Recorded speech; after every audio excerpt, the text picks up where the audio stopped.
These never get less scary to start.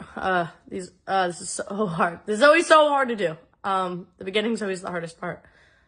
So I'm just gonna jump right into it, or try to. As you guys know, 4 days ago, for the first time, I opened up about how for the past 9 months I've been in an abusive relationship, and I posted He Does Not Love You Part 1, and I shared the first half of my story, and now it's time to tell the second half. But this part is gonna be a little different. I'm not gonna edit this one. I don't have time to edit this one because I had originally filmed part 2 the day after filming part 1, but I lost those files. So I'm sitting here filming this, and I'm going to post it immediately after. But with that being said, this has been one of the hardest past few days, in the best ways and the worst ways. I've been in denial with this whole situation since it happened, when it was happening, after it happened, and I've just been in denial. Like, I refuse that this was the reality of the situation and that this had actually happened to me. And up until 4 days ago, it became a reality because I'm talking about it and posting about it. I don't even know how to put it into words. Like, it's like I didn't believe that this had actually happened. It almost felt like a dream, or like everything that happened was just like a movie and it wasn't my life. But these past few days, it's literally just snapped me into reality that this shit has happened, because I feel like a way that I deal with trauma is trauma blocking, and I try to forget that it ever happened. But I've been forced to live in it and deal with it the past few days. And as much as it sucks, it's something that I'm grateful for, because I'm not just doing it for me, I'm doing it for us. And I've received a lot of messages since I posted part 1, with people sharing the same story, and it's fucking insane to me how many people have gone through the same thing. And that is why I'm doing this. This is literally why I'm doing this. To tell our story. This is for the people that are going through this right now. This is for the people that will never go through this. Sorry. Sorry, that was a bad time to cough. This is for the people that will never have to go through this because they see this video. This is for the people that have gone through this. This is for you. This is for us. And as much as it sucks that I went through this, I'm grateful that there's a reason that I did, and it's to help everybody else and share my story. Like I've said a million times, this is not just my story. This is your story. This is our story. I've said it before, but I would do this a million times over if it meant that nobody else had to. And it scares me to think that if it wasn't me in that situation, and if it was somebody else, I wonder if they would have stayed until they died, until they got killed. Because I know if I didn't leave when I did, it would have gotten to that point. But,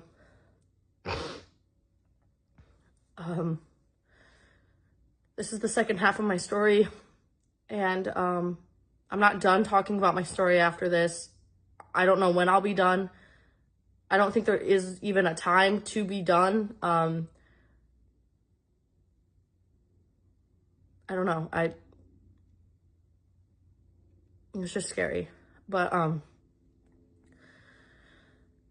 gonna jump straight into part 2, and I have all the dates once again written on this whiteboard. So if you see me keep looking over here, it's just so that I know the dates of everything. So, okay. I'm pretty sure I ended off the last video with the story about the nightclub, and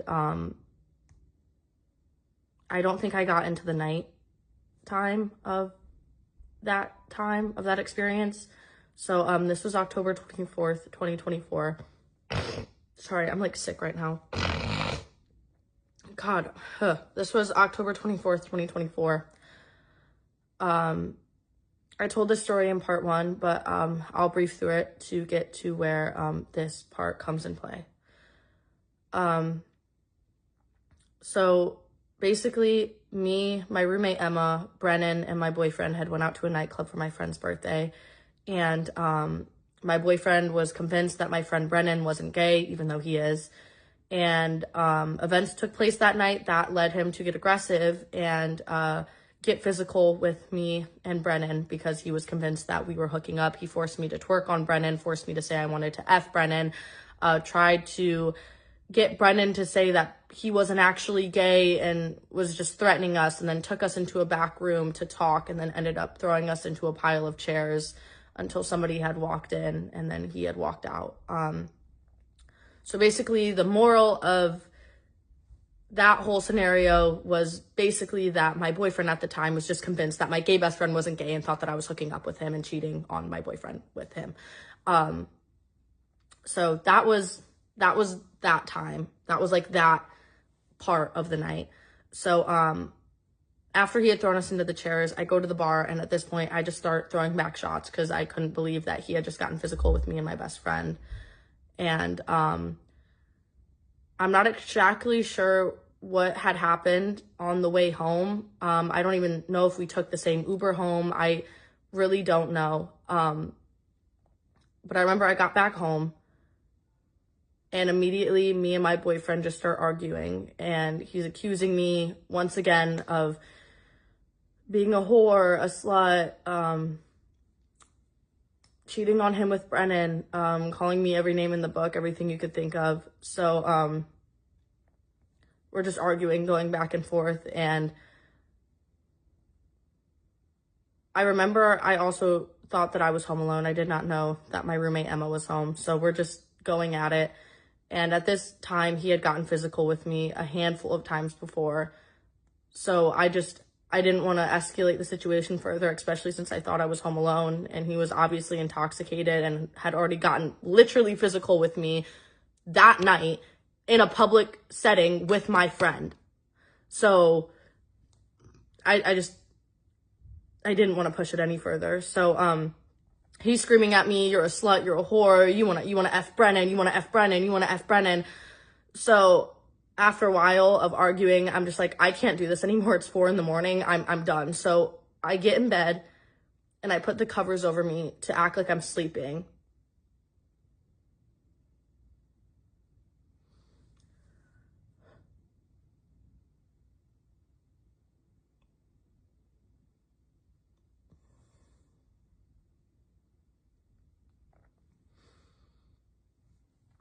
To act like I'm sleeping so that hopefully he will just go into the living room and sleep on the couch, because how are you going to argue with somebody that's sleeping? So I lay down and he's just yelling at me and I'm not responding. I'm acting like I'm asleep.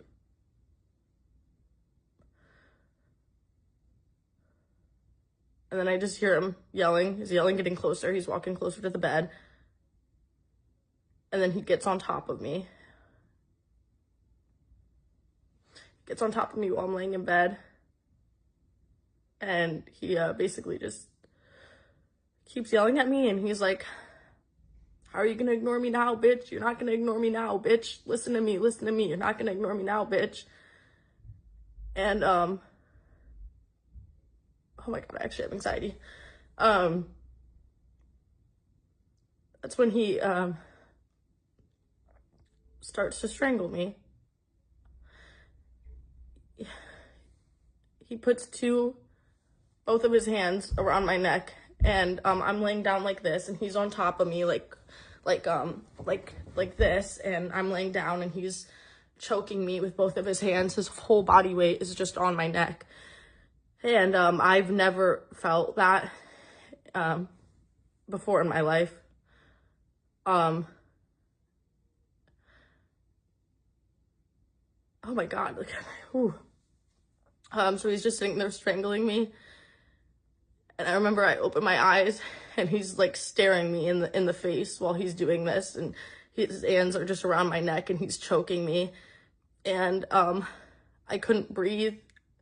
And I start like kicking my arms and wailing my like legs, and I'm just like trying to like get him off of me, but he's on top of me. I can't get him off. And I couldn't breathe, and I'm just like, I can't breathe. And like my vision started to get fuzzy, and he was on top of, I don't even know how long he was on top of me for, but he was just staring me in the face. I couldn't breathe. And I remember once my vision started getting, oh, I hate this.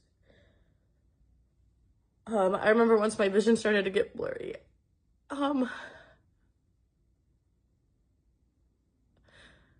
knew, like, I thought I was gonna die. And I know he was trying to kill me that night.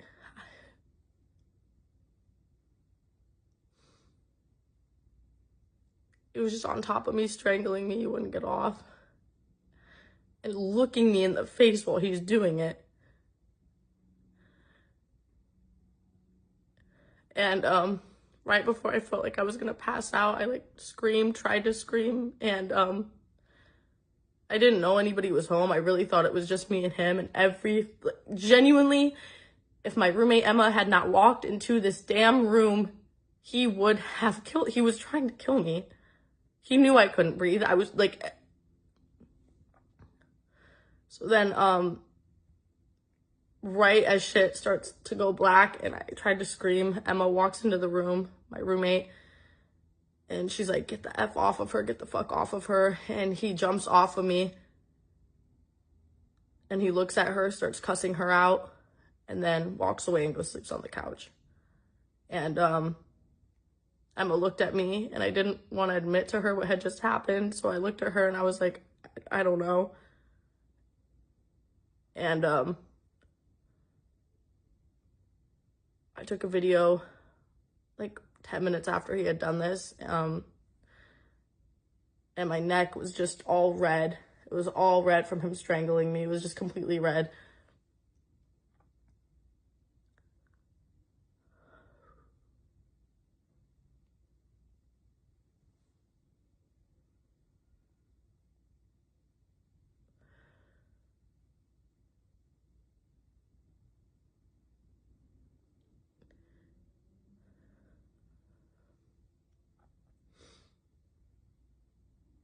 That's when I feel like he lost the thing in his brain, if it was ever there, to tell him to stop. You know, because he would always like, he would get physical with me. But I feel like he had this thing in his brain that would tell him when to stop. And like that night he didn't have it. Like it was gone. Like he was genuinely choking me to the point where he knew I couldn't breathe and was looking me in the face, and like, and I know if Emma wasn't there, I wouldn't have woken up.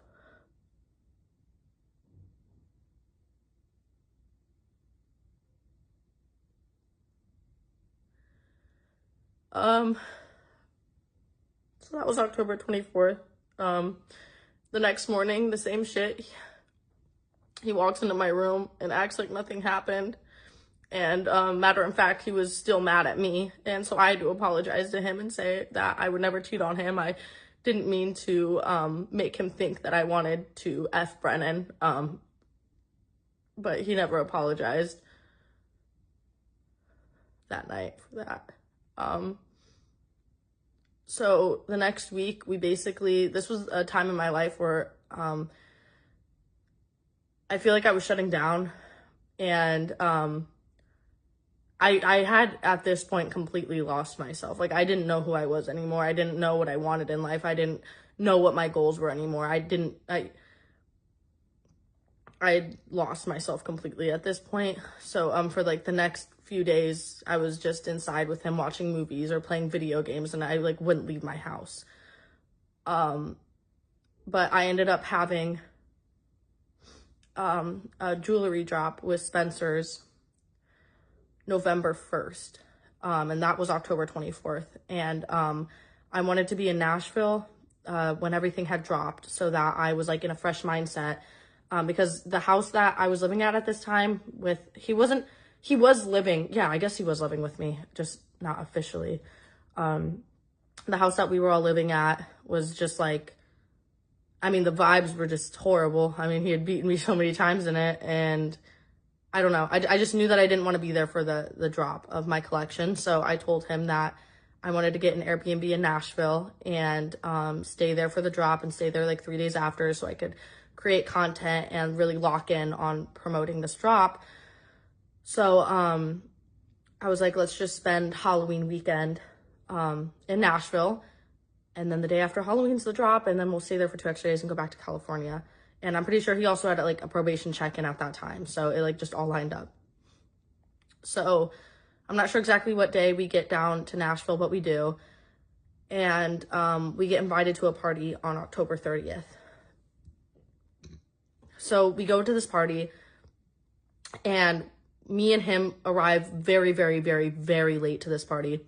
We get there at like midnight, and it had started at like 10, and it was like just this house party.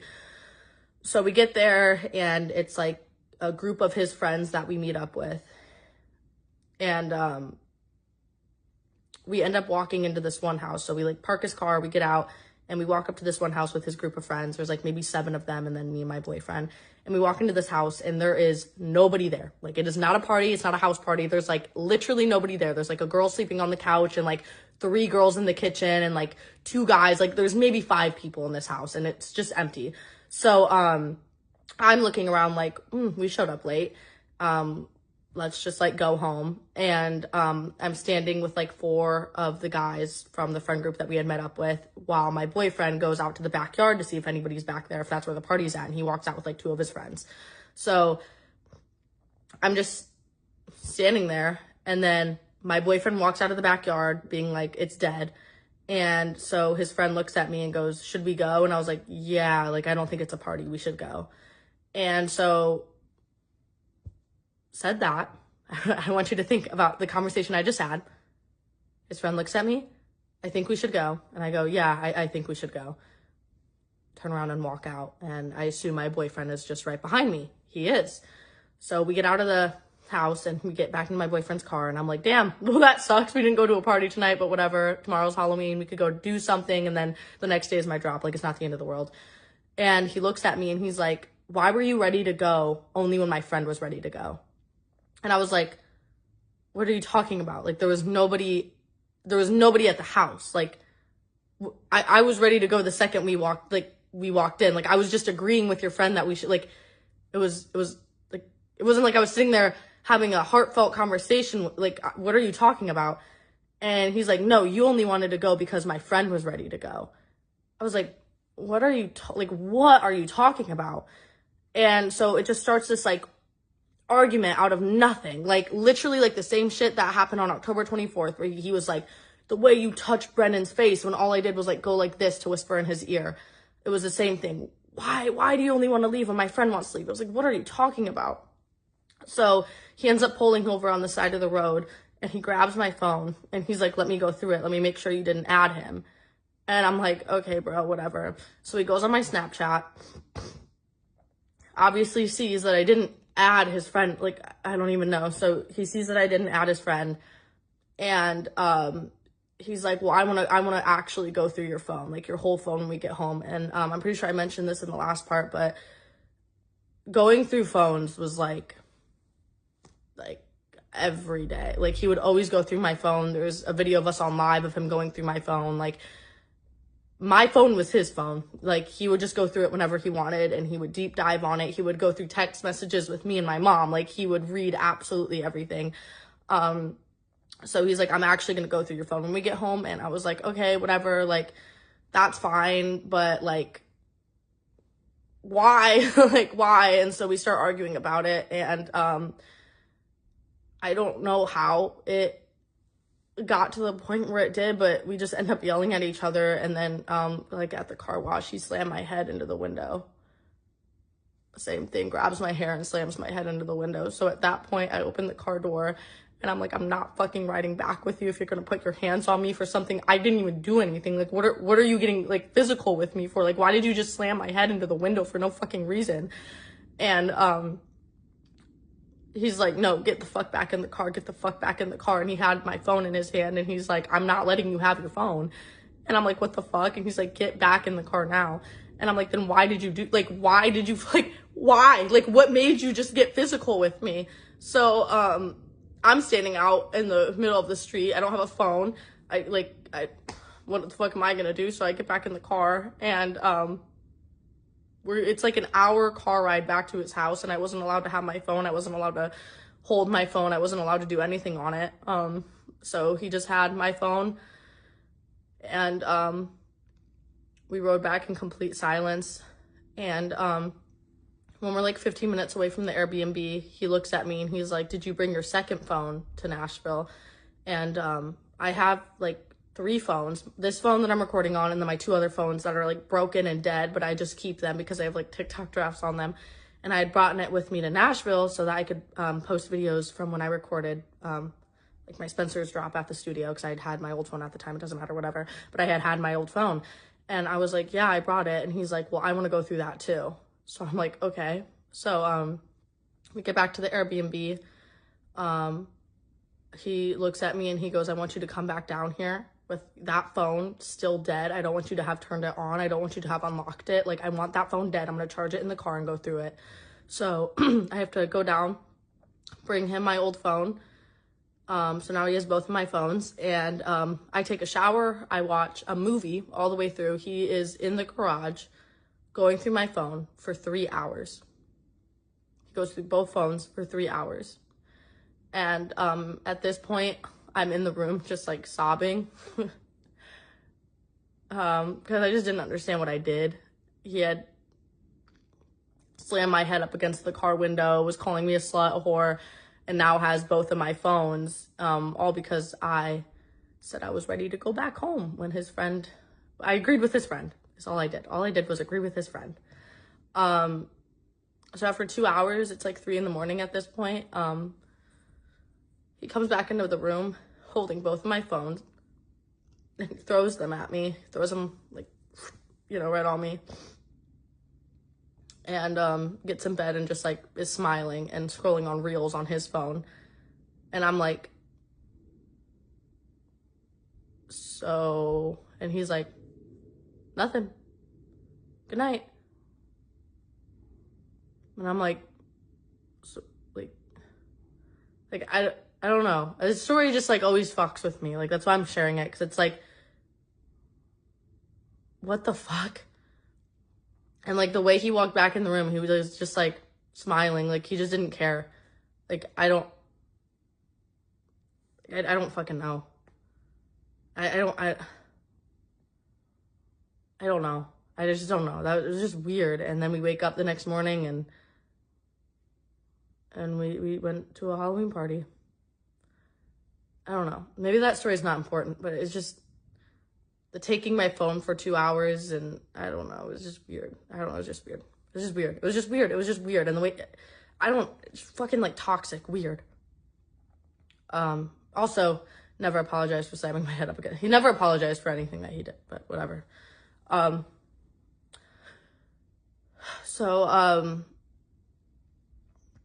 Yeah, like I said, the next day is Halloween. We go to a Halloween party, and then November 1st is my drop with Spencer's. So I basically just lock in and do that. And then like November 5th, we end up flying back to California. And I can't remember if anything had really happened within this time. I know the same verbal abuse and stuff like that, but I'm just going to fast forward to November 17th. I haven't talked about this story yet. There's multiple witnesses to this one, but this was one of the most traumatizing days of my life for a lot of reasons.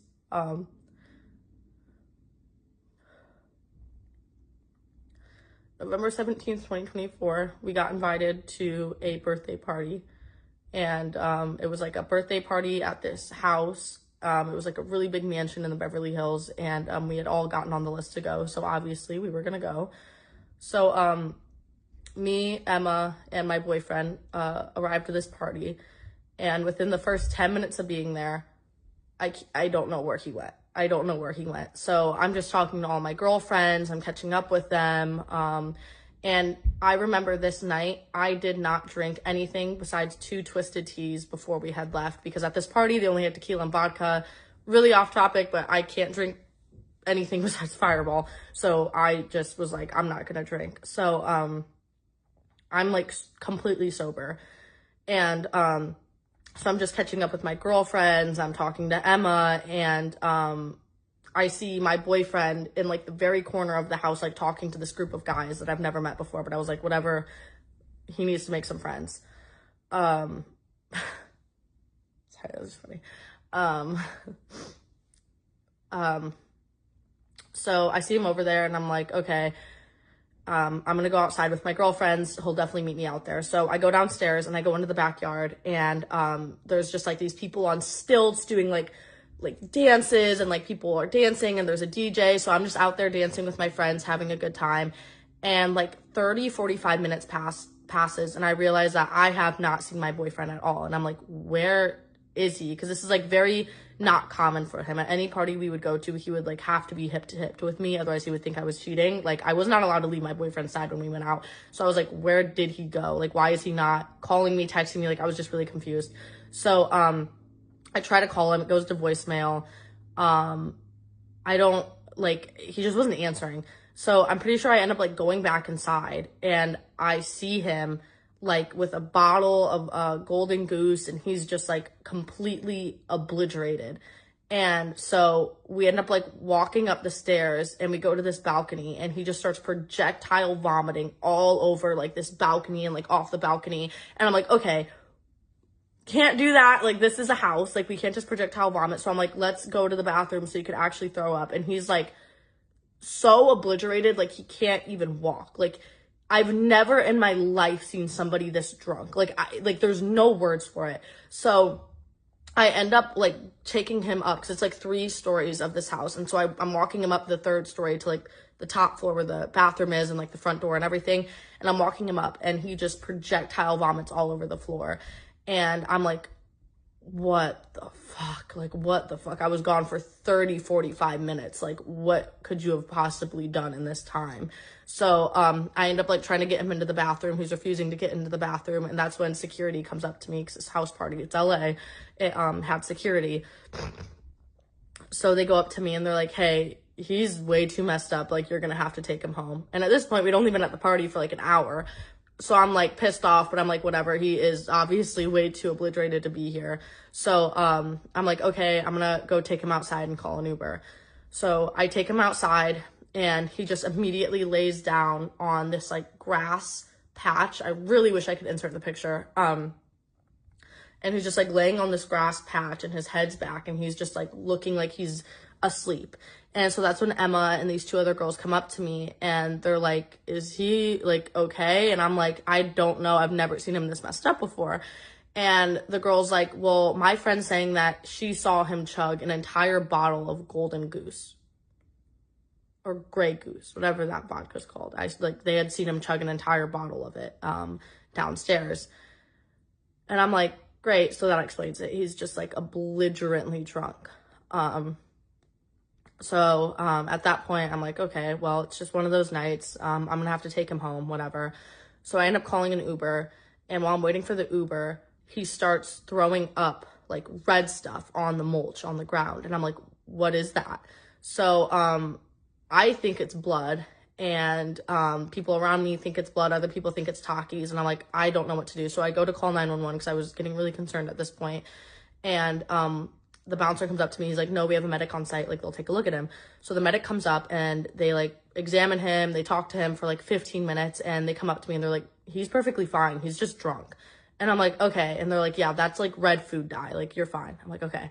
So basically just told me to get him home. So the Uber ends up arriving, and it takes 4 grown men to carry his body into the back of the Uber. And so he's on this side, I'm on this side, and we're on the way back to my house. And the house party that we were at, just so that this makes more sense, it is very, very deep in the hills. So it's like 20 minutes up the hill and then 20 minutes down the hill until you even get on to the main road, Ventura.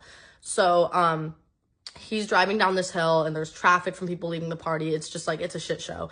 And the whole time, my boyfriend's in the back, just like moaning and groaning and like opening the door and trying to like jump out of the car and like throw up. And I'm like, what is going on? So I'm having to try to help him, and it's just like dead weight, and he's trying to open the door, and I'm like, I don't know what to do. So the Uber is like, is he okay? And I'm like, yeah, like the medic said he was just really drunk. Like, I don't know. Like, he was gone for 30 minutes. Like, I don't know like what happened. So we end up getting to the bottom of the hill and we turn onto Ventura, the main road, like literally immediately turn down, and we're maybe 15-20 minutes away from my house at this point. And all of a sudden he looks at me and he's like, I can't breathe. And I'm like, what do you mean you can't breathe? Like, or, what do you mean? And he's like, I can't breathe. And you know, I've said that to him before and he never cared, but I cared. So I was like, what are you talking about? And so that's when the Uber is like, hey, I'm hearing what's going on. Like, I'm going to pull over. So, the Uber driver pulls over, and that's when I go to check his pulse. And I don't feel anything. And I'm like, what the fuck? So, on his car side door, he's facing oncoming traffic. So I'm on the side by the sidewalk. We're on the side of Ventura. And I grab his limp body and I'm dragging him to my side of the Uber. The door's open. I'm trying to get him on pavement. And half of his body is in the Uber. Half of the body's leaning out onto the pavement. And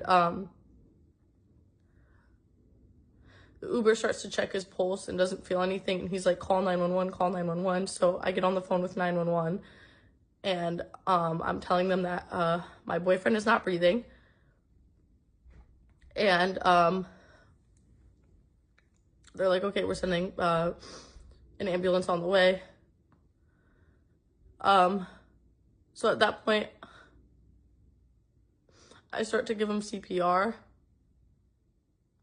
And I'm on the side of Ventura Highway at midnight, giving him CPR. And at that point, he begins to have a seizure. And what looked like, I don't know if it was, it might have still been just the red food coloring, starts coming out of his mouth. So there's just like blood coming out of his mouth, and he's seizing on the side of Ventura Highway. And so I'm sitting there giving him CPR, sucking the blood out of his mouth. And 15 minutes later, the paramedics arrived, and at that point, he had woken up. He was breathing.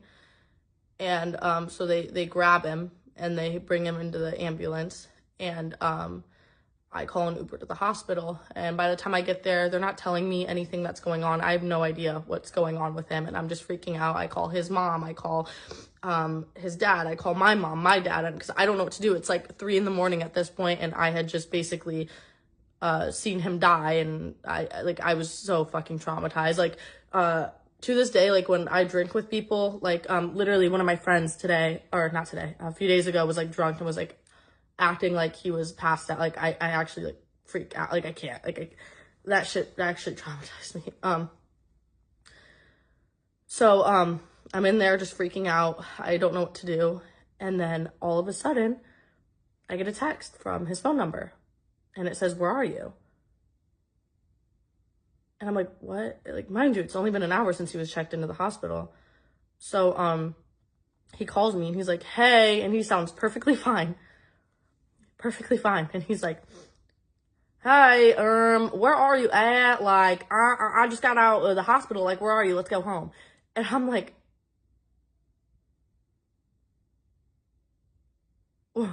what do you mean you're ready to go home? And he's like, let's go. So 5 minutes later, he walks out of the doors into the waiting room. And he's walking, he's talking, he's fine. The nurse walks back in, nobody tells me anything. To this day, I have no idea what they did in that hospital. He tells me that they pumped his stomach, but after talking to nurses and stuff, he wouldn't have only been in there for an hour if that's what happened. But I don't know. I don't know what happened. So I end up calling us an Uber back home. And while we're in the Uber, he's talking to me perfectly fine. And I'm like, do you understand what just happened? And he's like, yeah, whatever. And I'm just like in the Uber sobbing. And I'm like, that is the scariest thing I've ever seen. Like, what happened? And he's like, I don't know. I think I was roofied or something. Like, I don't know. Spoiler alert. We did a drug test. He did not take any drugs. He did not get roofied. It was none of that. He ended up drinking too much. He drank too much. He drank an entire bottle of Grey Goose that night. Vodka within 30 minutes of being there. So anyways, we get back home and we're laying in bed and I'm just like talking to him and I'm explaining to him what happened and how scared I was and just everything. And I was kind of just crying to him. And that's when he looks at me and he goes, I'll never fucking forget this. He looks at me and he goes, do you think I should stop drinking? And I'm like, yeah, I think you should stop drinking. And he's like, okay, well then you should stop drinking. And I'm like, dude, I've been sober all night. Like, I don't have a drinking problem. Like, this, like, I'm fine. I'm fine. If I go out, I'm still gonna drink. Like, no, but you need to stop. And it was like a switch flipped. And he looks at me. And he's like, what the fuck do you mean? And I'm like, what? And he's like, you think I have a fucking problem with drinking? You think I'm a fucking alcoholic? What the fuck's wrong with you? And he starts like screaming at me and he's like, you're a slut, you're a whore, fuck you, and just starts screaming at me. So I get up and I'm like, are you serious right now? Are you serious? I just gave you CPR on the side of Ventura to try to resuscitate you, and you're sitting here screaming at me, calling me all, like, I just saved your life tonight, and you're sitting here calling me these names? If I sent you in that Uber alone, you would have from alcohol poisoning, and you're sitting here verbally abusing me, calling me a whore, a slut, like, saying that I mean nothing to you, like, that you're gonna go F your ex, like, all... Are you kidding me? So I look at him and I'm like, I'm not sleeping with you tonight. You can have my bedroom, but I'm sleeping on the couch. I'm not doing this. Like, you have just like blown my mind right now. And I know you're sober. I know you're fucking sober right now. So, I walk out of the room and I go lay on the couch. And, within 5 minutes of me being on the couch, I hear him open my bedroom doors.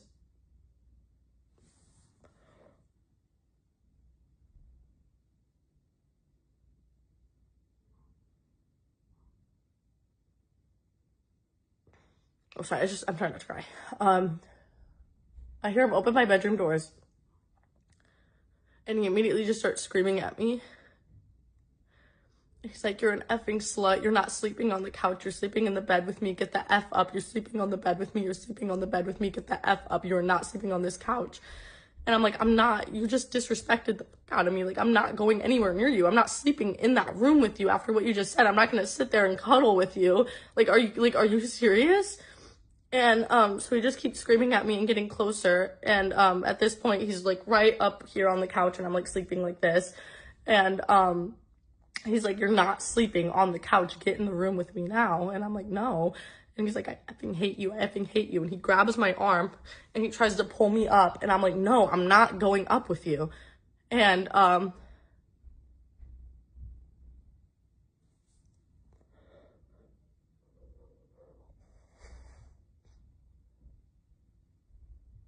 he moves to the end of the couch where my legs are. And he stands up on the couch. He looks me in the eyes. And starts punching me as hard as he can everywhere. Fully cocking his arm back and swinging it as hard as he can into my body.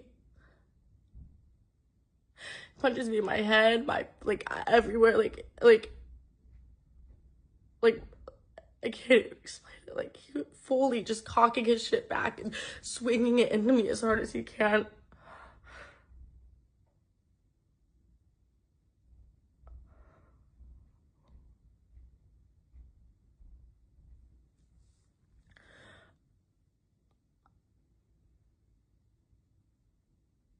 And after he did it for about 20 seconds straight, I knew he wasn't gonna stop until I wasn't breathing. He just kept punching the fuck out of me. And I'm screaming at the top of my lungs for him to stop. I'm just screaming. I'm screaming so fucking loud. But I knew nobody would hear me because I thought I was home alone. I'm just screaming, and he's looking me in the face as he's doing this, and his eyes are literally just like nothing in them. And he's just swinging and swinging and swinging, and I'm just screaming. And like, whenever he would hit me or put his hands on me, I could always like sense when it was dying down, like when it was like slowing down, like, you know, the punches were getting slower, or he was, instead of punching, he would slap or like grab or kick or something. But he was punching me as hard as he could, and he wasn't stopping, and it didn't feel like he was stopping. And I know that he wouldn't have stopped if, after a minute of this happening, Emma woke up, because this was right up against her wall, and heard me screaming and opened the door and saw him on top of me, fully swinging and punching me. So she walks out, and I didn't even know she was home, and he gets off, and he just starts screaming at her, and he's like, "Fuck you, slut," to my roommate, and walks back into my room and slams the door. So at that point, I get up, and I'm just crying, and I didn't want to tell her what was happening, but I don't even know what I told her, because I refused to admit it to anybody at this point. I don't even know what I told her. And she was like, "What is going on? Like, I woke up to you screaming." I was just like, "I didn't know you were home." Thank God you were fucking home. Thank fucking God. Like,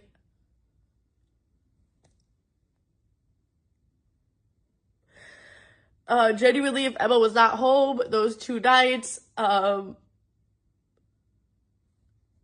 this video would not be here, but I think there would have been a funeral. So it's just crazy to think that, like, really, if she wasn't home both of those fucking nights, I would not fucking be here. So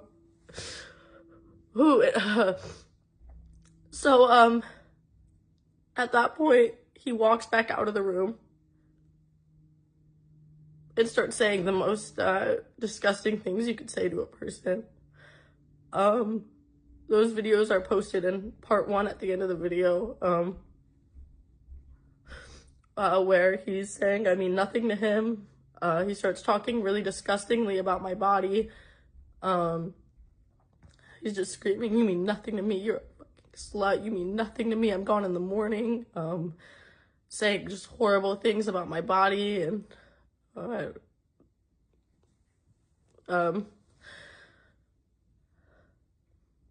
those are probably some of the worst things he's ever said to me. I take that back, not the worst, but pretty bad. So that night, so after he starts screaming those things, at the end of the video, you can see me go into Emma's room, and I'm just like, I don't know what to do, because at this point I didn't want him in my room, because I thought he was going to start destroying my stuff, because he was so aggressive, and he had never really punched me like that before. So I go into Emma's room to talk to her. We close the door and we lock it. Her room was the only room with a lock on it. So we go in there and we're talking, and we hear him start coming back up towards Emma's room. And he's like, "Let me in, let me the F in, let me the F in." And we're like, "No, no, we just saw what, like, she just saw what happened, and I just experienced what you just did. Like, you're not coming back in." So at that point, he starts punching the wall as hard as he can. There's pictures of that on part 1 as well. He starts punching the door as hard as he can, to the point where there's holes in the door, and he ends up breaking the lock on the door, and he gets in. And me and Emma are leaned up against the bed, like, not knowing what he's gonna do, and he just starts screaming at us, saying sluts, whores, we deserved it, stuff like that. So we're just sitting there, and then Emma gets up to him and is like, "Get the F out of my room, you're crazy, get out of my room, like, do not touch her, get away from her." And so he grabs her vape and then just walks out. and goes into my room and closes the door. And so I ended up going to bed on the couch, and I did not sleep until 7 a.m. because I was so scared that he was going to come out of that room and get me while I was on the couch. The next morning, we woke up, and he said he remembered none of it.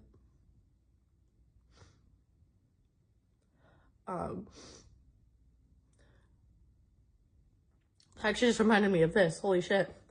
Wow, I forgot about this one. This was back in July. I'm gonna speed through this one since it's out of timeline, but it kind of has to do with this. This is bad. This was sometime in July. I'm guessing end of July. It was his first week in California visiting me. So beginning of July. Oh, I don't know if I'm ready to talk about it.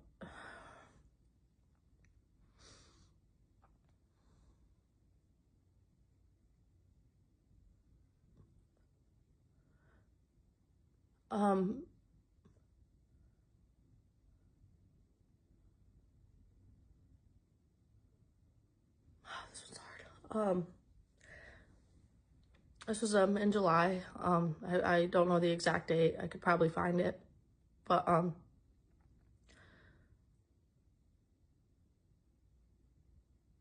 he had started to be really rude to me. This was like when he started to get really verbally aggressive. And once again, this was in July, so he hadn't gotten physical with me yet, but he was really being verbal.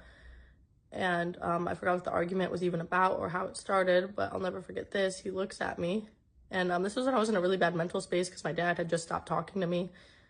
So I really didn't have a lot of people in my life at this point, especially my family wasn't in my life. My dad wasn't. And he looks at me and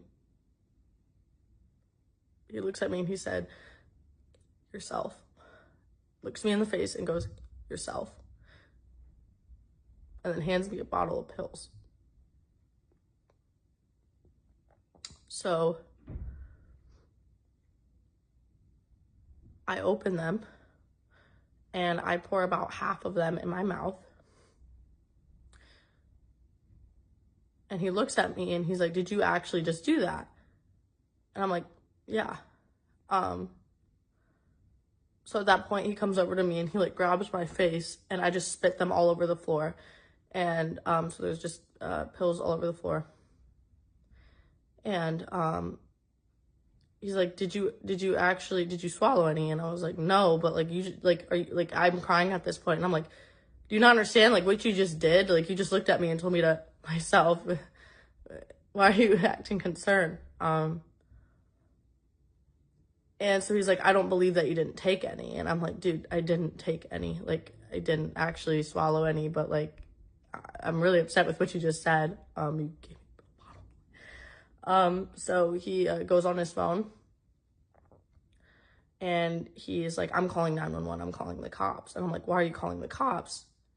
And he looks at me and he goes, and this is like right when he had gotten out of jail, and he goes, "I want you to sit in a cell the same way I did." And I'm like, "What are you talking about? You just told me to myself."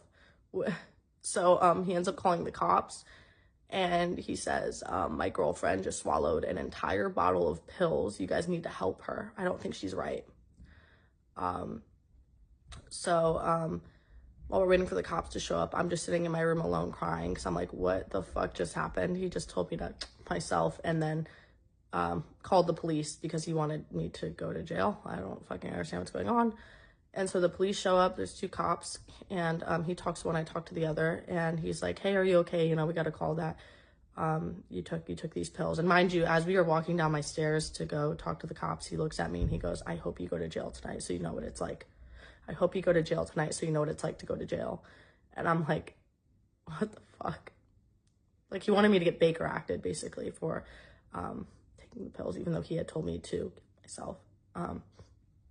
I didn't take any. I spit them all out.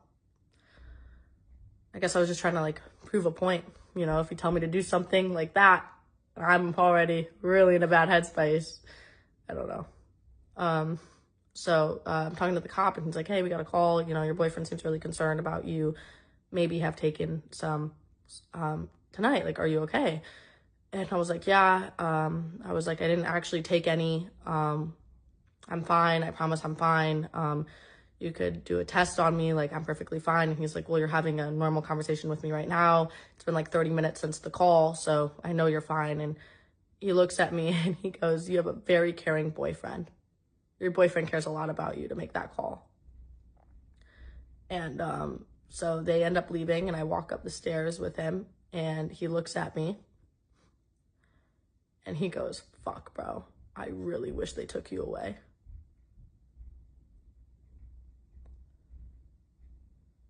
And he was pissed. He was mad at me for the rest of the night because I did not get Baker acted for him telling me to myself and then giving me a bottle of pills. So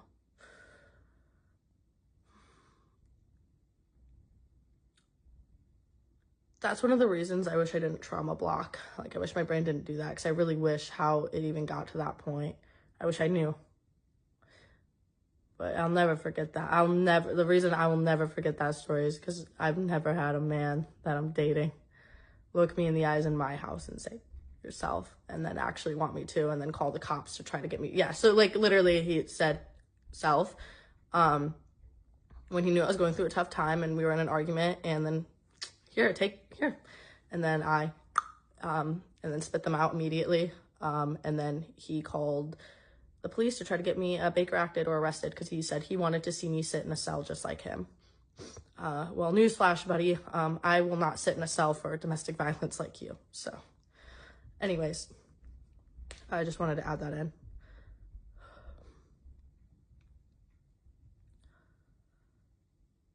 December 22nd wasn't a physical one, but it kind of just shows how crazy things were at this point. December 22nd, or December 20th, I guess, I end up going to, what was it, like Knoxville, I'm pretty sure it's called, Tennessee, to stay in a cabin with him and his family. And I don't want to bring family into this, so I don't. It's not about that. But we stayed with them. It was a great time, whatever. But December 22nd, we ended up leaving so that I could fly back home to see my family for my birthday, because my birthday is on the 24th. And that morning, I wake up at like 7 a.m. We both do. And we go head upstairs to eat breakfast. And as we're on the way upstairs, I'm like, oh shoot, like I need to grab a phone charger, because my phone was like at 7%, and we were about to leave to go on like a 3-hour car ride back to Nashville from, is it Knoxville? It's called, I'm not sure. It was like a 3-hour car ride. So I was like, I need to charge my phone. So as we're walking upstairs, I just turn around and I go downstairs to go grab my charger. So I'm looking around for my charger. I can't find my charger. And his brother is the only other person downstairs. And so his brother's just doing his own thing, packing up. And I'm looking for the charger. And then all of a sudden my boyfriend comes down and he's like, what the F are you doing? What the F are you doing? And I'm like, oh, I'm looking for my charger. Like, could you actually help me? Like, I need to charge my phone. It's like literally about to die.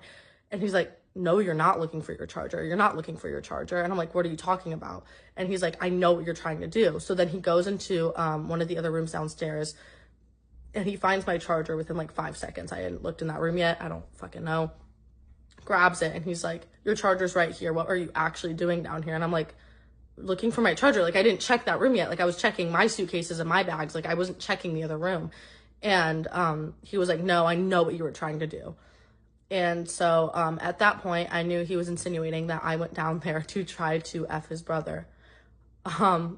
So I end up saying bye to his family, and we get in the truck and we start driving back, and it was me, him, and his brother. And I really don't want to bring other people in this story at all, so I'm really just gonna focus on this. But we're all in the truck, and he is saying that he's done with me, that I'm a whore, that I'm a slut. And he's like, don't you agree? Like, she's a whore, she's a slut, like she'll just F anything, like I'm so sick of her, like I know what you were trying to do down there. Basically saying that I was trying to F his brother, saying that I was trying to F his brother at a family vacation, because I went downstairs to grab my charger for 5 seconds at 7 in the morning. And this wasn't even the craziest person that he had accused me of wanting to hook up with. He accused me of wanting to hook up with my stepdad. He accused me of wanting to hook up with my brother-in-law. He accused me of wanting to hook up with every single one of his friends. He accused me of wanting to hook up with my friends, or my best friend's boyfriend. He accused me of wanting to hook up with the gas station workers. He had accused me, I wasn't allowed to talk to men. I wasn't allowed to talk to men, and I didn't know up until this point that rule extended to his family. So he basically accused me of effing his brother, and while he's doing this, I'm just crying in the back seat because this was my last time I was going to see him before I went back home to Indiana for my birthday. And I'm just in the back seat absolutely sobbing, and I'll post this on TikTok or something. But before he had even apologized, he's still accusing me of wanting to F his brother. He responds to a comment on Snapchat saying, "Are you going to propose to her?" And he does like a little wink face as a response. And I'm in the back crying. Hadn't even apologized, but he was responding to comments on Snapchat about proposing to me. It's crazy. It's just fucking crazy. And so then we end up going to a gas station about 2 hours later. And I'm in the gas station crying, just picking out snacks. And he goes up to me and he's like, "I think I was just hungry. Like, I don't know why I was being so rude to you, but like, it's okay now. I was just hungry." And I didn't even know what to say. I was like, "Do you understand? You were just sitting here calling me a slut for 2 hours and accusing me of wanting to..." So, yeah. Then we get to New Year's. Once again, isn't a time he got physical, but something that had happened. On New Year's, me, Emma, Ashley, my twin, Ben, my twin's now fiance, Brennan, and my boyfriend all decided to go to Vegas for New Year's. And a main reason for this was because Ben, my sister's now fiance, was going to propose. So we all knew that he was going to propose, besides her, obviously. So I made sure, or everybody made sure, that this day was about them. And I remember specifically looking at my boyfriend and said, "Do not fight with me about anything today. This is about them. He's going to propose to her. And yeah, like, just please, if you have an issue tonight, because you always do, please just wait till the morning, like, have that respect." And he's like, "I will." Spoiler alert, that didn't happen. So we get to Vegas and we start walking around, and immediately he's just mad at me. I don't know why. And he ends up storming off in the casino, and I don't know where he's at. Turns out he was with Ben and Brennan 2 hours before Ben's about to propose to my sister, sitting there. And mind you, I've known Ben for 5 years. Sitting there being like, "Ben, don't you know that she's a slut? Like, she's such a slut. Like, I just can't do it anymore. Like, if she doesn't just, like, change, I'm gonna break up with her by next month. Like, I just can't deal with her. Like, she's such a slut, da da da." And Ben's just sitting there like, "Yeah, man." You know, he's not even trying to argue. He's about to propose in 2 hours. So, I'm with Emma and Ashley at this point, and we're just all having a good time. I told myself I was not gonna let anything he does destroy this time. And at this point, I told him, I was like, "Hey, when the clock hits midnight, I'm not gonna be able to kiss you right away because I have to record a video of my sister getting engaged. Like, I really want to see that." And he had gotten really pissed off, and he was like, "Oh, so that matters more to you than me?" And I'm like, dude, like, just fuck off. Anyway, so we end up all walking outside for, like, the ball drop. And at this point, he was not talking to me. He was not speaking to me. He had not talked to me all night. And the ball drops. My sister gets proposed to. And after I'm done recording, I go up to him as fireworks are still going off. And he starts yelling at me. On New Year's Eve, as the fireworks are going off, he's sitting there yelling at me, saying that I want to F Ben. Saying that I want to fuck my sister's fiance. And that was how I started my New Year's. And then after that, we decided we wanted to go to a club. So all of us were really excited. We're like, "Let's go." And so we get to this club and we see that covers $50. But I had already spent like $100 on this Uber. And I was like, "Hey guys, let's just do it." So everybody's down to spend $50 except my boyfriend. So we get up to the front and they're like, hey, it'll be $50 to my boyfriend. And he's pissed. And he's like, are you kidding me? And he starts cussing out the lady at the front who's supposed to take the money. And she's like, I don't know what to tell you, dude. And he looks at me and he's like, okay, well, let's just leave. And I'm like, everybody already paid cover and is inside. Like, I'm not just going to leave everybody. And like, if you're mad about spending $50, I just spent $100 on an Uber. Like, I'm just trying to explain to him. I'm like, it's $50. Like, please, like, I want them to celebrate their engagement. Like, come on. And he looks at me, he's pissed. He gives the lady $50 and I'm behind him. I pay my $50. And I remember she looked at me and she goes, sweetie, he's not the one. And I'm just like, and mind you, this was like an hour after ball drop fight had happened. So we get inside. 5 minutes within us walking in, he turns around and he looks at me straight in the face. And he goes, I fucking hate you. And turns around. He said he fucking hates me because he had to pay $50 for cover to celebrate my sister getting proposed to on New Year's. So at that point, I run into the bathroom and I just start sobbing. And I just didn't want anybody to see that I was crying, so I didn't want to ruin their engagement. And when I walk out of the bathroom, he's standing there and he's like, oh, really? You really want to do that? And I'm like, what? And I turn around and I see that the bathroom is an all-gender bathroom. And he then accused me of hooking up with somebody in the bathroom because it was an all-gender bathroom, and then ignored me for the rest of the night. We get back to the Airbnb. He has not spoken a word to me. And he goes into the room and lays down and falls asleep. And at that point, I go into the kitchen, and Ben and Ashley are talking. And I just say, is it normal? Like, is this normal? Like, Ben, have you ever said you hate Ashley? And he was like, no, I would never say that. And I'm like, he looked at me tonight and said that he, quote, looked me in the eyes and said, I fucking hate you, because he had to pay $50 for cover. And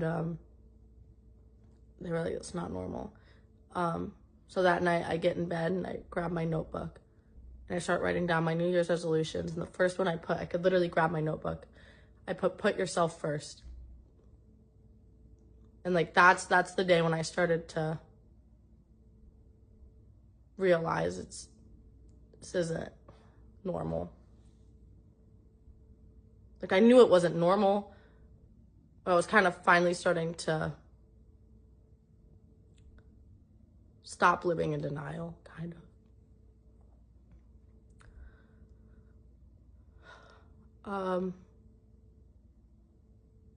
So now we get to the beginning of the end.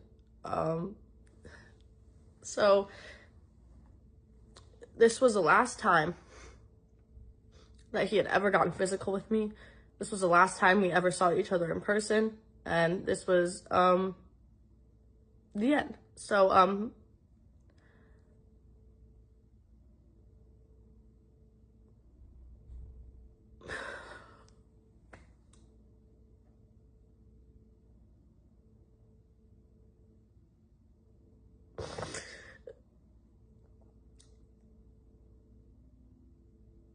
oh, fuck. I don't know why I'm just crying, because it's just like, what the fuck? Why the fuck? How am I sitting here just saying this shit with a fucking straight face like it's fucking normal? Like, why am I sitting here? God, what the fuck? Just,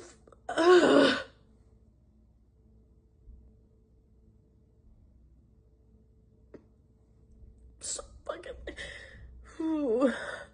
it's just hard. I'm like out of tears to fucking cry.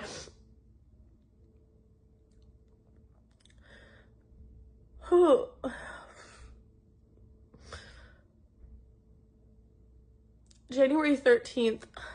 Well, let me just, after New Year's, we had all driven back the next day, and he was still ignoring me, not talking to me. The entire car ride back, he wasn't talking to me. And mine just like the next day on the way back home, and he just wasn't talking to me. And we get back to my house, and we're all talking and vibing. And that night, the night after, it's New Year's night, we go into my room and he accuses me of wanting to fuck Ben, my sister's now fiance, and was saying how he thinks that Ben was flirting with me, and I shouldn't text Ben, I shouldn't hang out with Ben. And I was like, Ben's like a brother to me, like he is a brother to me, he's a brother-in-law now, and I've known him for 5 years, like that's longer than you. And he gets mad at me, it causes another fight. And then from there to January 13th was when our relationship was, this was the point where I felt like I made the biggest fucking mistake. What the fuck have I been doing for the past 8 months is what I was thinking at this point. And for these 2 weeks, I was looking at old videos in my camera roll before I met him. And I started to realize that he was using me for his own monetary gain to get a platform on social media. And I don't even want to talk about that in this video because it's not about that. It's about the abuse.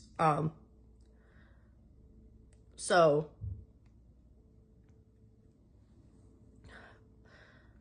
January 13th, we end up going to Hawaii for the last time.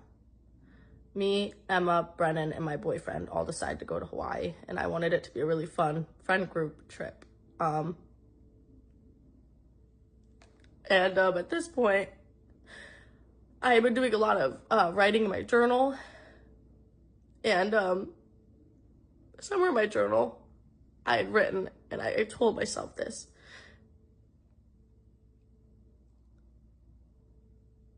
That if I ever told my parents, there would be no going back. If I ever told my parents, there would be no going back.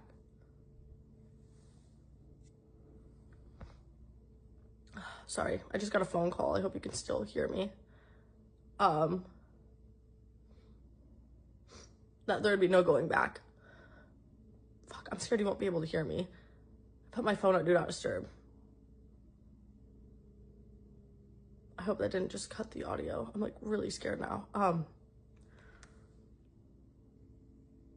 Fuck, like now I'm scared that I'm gonna tell this story and it's not even gonna save. I'm scared to even pause it and try to, oh fuck, hold on. I'm gonna try to pause it and redo it. Hold on.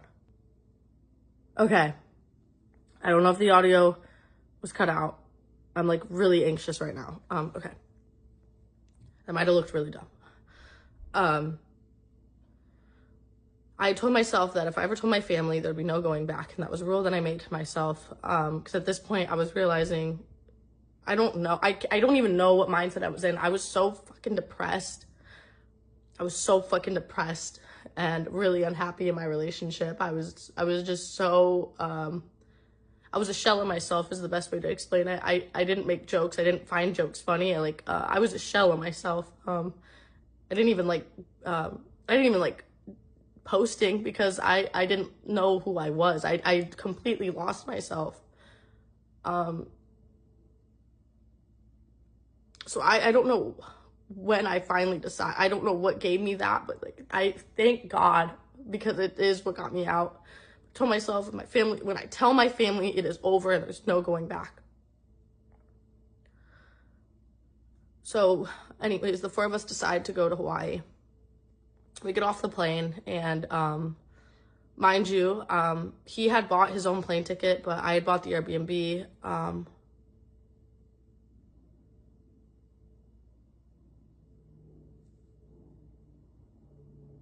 I just got the craziest text of my life. What the fuck?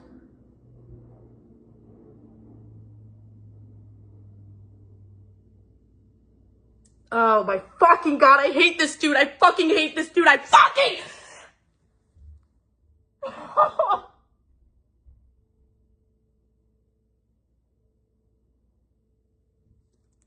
hate him. I fucking hate him. I hate what he's fucking done to me. Fuck!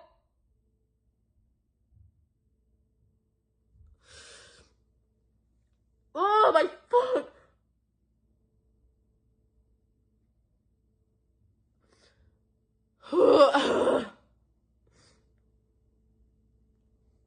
Oh my God.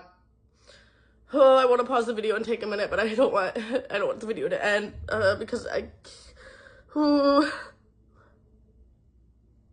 I'm sorry, I just got a text. I'm sorry about this situation. I'm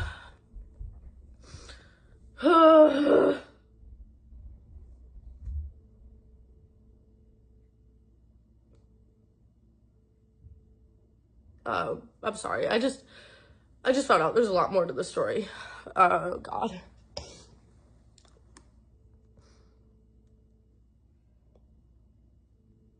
I'm sorry. This is not what this video is about. I'm sorry. Holy fuck. Fuck.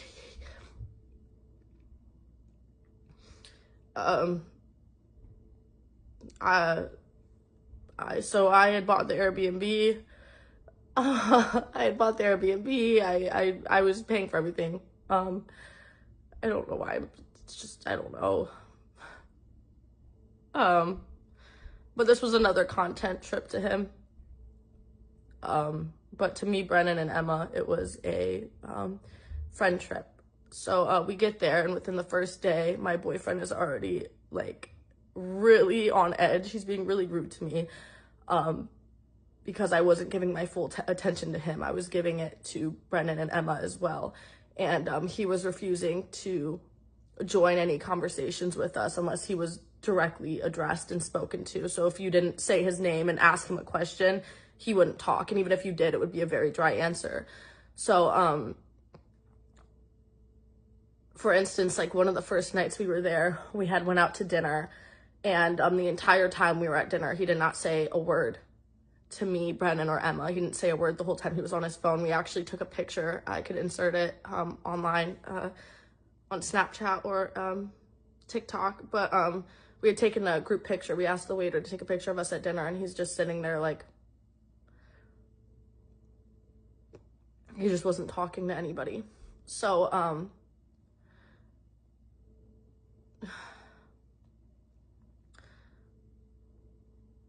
we're there for like 2 days, and it's just him not really talking to anybody. He would just wake up and shotgun beers, or wake up and just, I don't know, he just wasn't talking to me. And then I think it was the second day, me, Brennan, and Emma woke up super early, and I tried to wake him up, and he said he didn't want to come. So I wake him up, and I'm like, hey, do you want to come? We're going to go in the backyard, because the backyard of this Airbnb was a golf course. And I was like, hey, do you want to come up with us? We're going to take Instagram pictures on the golf course wearing like our bikinis. And he's like, no, I don't want to go. And I'm like, okay. So the three of us go on this golf course, and we're out there for like an hour doing cartwheels and taking pictures and just having a fun time. And we get back into the house, and he looks at me, and he looks at my bikini, and he's like, were you taking pictures with Brennan? And I was like, yeah, Brennan was taking some of the pictures. Like, what's the problem? And he's immediately like, why would you do that? Like, why would you wear that in front of him? And I'm like, it's a fucking bikini. We were taking Instagram pictures. And he's like, well, why were you guys gone for so long? What were you really doing? And I was like, taking pictures. It's three of us taking pictures. Like, I don't know, it just took a while. We were having fun. I asked you to come. And he was like, I just feel like your shadow. I feel like your shadow all the time. And I'm like, what are you talking about? Like, what are you talking about? Like, you feel like I invited you out. Like, it was Instagram pictures. And he just kept going on with this, that he feels like my shadow. And it was a form of manipulation to try to make me overthink what I was doing.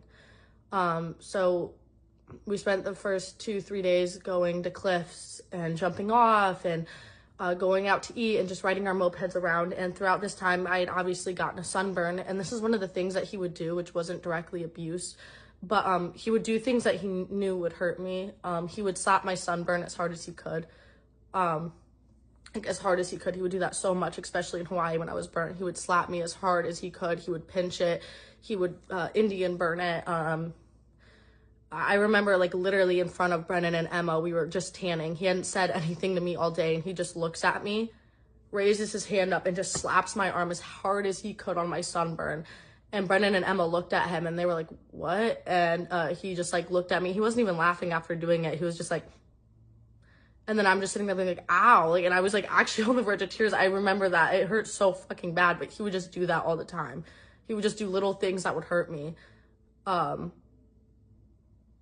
I don't know why.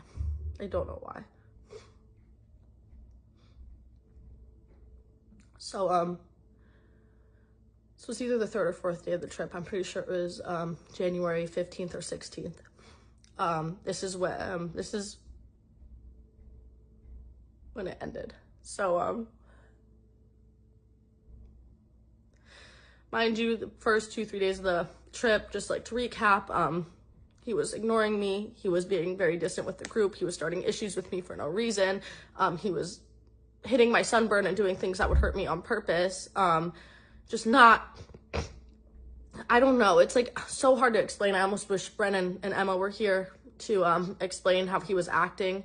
It's hard to put into words. It was almost like a stranger was with us, and the only time he would do anything is if it affected me negatively. Like, there's no words for it.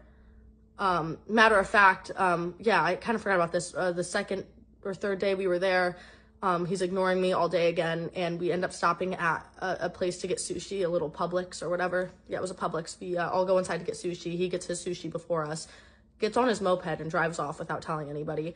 So I'm calling him trying to figure out where he's at, and he's like, bitch, you have my location, and hangs up. So I end up finding him, and I walk down to this cliff, and I'm like, why are you acting like this? And he basically just tells me that, like, I don't care about him, I don't love him, and this and that. And I'm just sitting here being like, what are you talking about? And he looks at me and he says, we're done. And so I run up the cliff just sobbing, and I go up to Brennan and Emma, and I'm like, I don't know what's going on. Like, he just said we're done. I don't know why he's acting like this. And we're talking for like 5 minutes, and I'm like, I don't want to ruin their Hawaii trip. So I kind of just stop crying, and I'm like, he'll get over it. He'll get over it. So me, Brennan, and Emma go into the ocean, and we're just playing around, like jumping off rocks and just having a good time. And then all of a sudden I see my boyfriend in the water after like 30 minutes, and I don't see him. Actually, this is what happened. I'm turned around, and mind you, the last thing he said to me was, I'm done. And he slaps my ass as hard as he can. And I look at him, and he looks at me, and he goes, why didn't you react? And I'm like, what are you talking about? He's like, you probably thought that was Brennan slapping your ass, huh? And I'm like, no, like, I kind of knew it would be you slapping my ass. Like, you hit it, like, what? And he's like, no, you thought that was Brennan. So then he swims over to Emma, and he's like, I don't think Brennan's gay. I don't think Brennan's gay. I don't think Brennan's gay. So Emma just like jumps into the water and is like, I'm not talking to you. I'm not entertaining this. So I get back onto the sand, and he's still in the water, my boyfriend. And I go on my phone, and I see that before even saying anything to me, apologizing, anything, he had gone on my phone and posted on my main Snapchat story. I could post this on social media as well, saying, hey guys, I'm cool, add me. And it's a selfie of him smiling, and he added himself on my Snapchat. Before even apologizing to me, mind you, he had just told me that we're done and had been ignoring me for the past 2-3 days. And then he goes, like, isn't that crazy? And so I deleted immediately, and he gets out of the ocean, doesn't say a word to me, sits like 2 feet away from me, goes on his phone, looks at me, he goes, why the F did you delete it? Who are you hiding me from? Why did you delete it? And I'm like, dude, you haven't even apologized to me, and you posted on my story. Like, I'm not, like, what? Like, are you effing kidding me?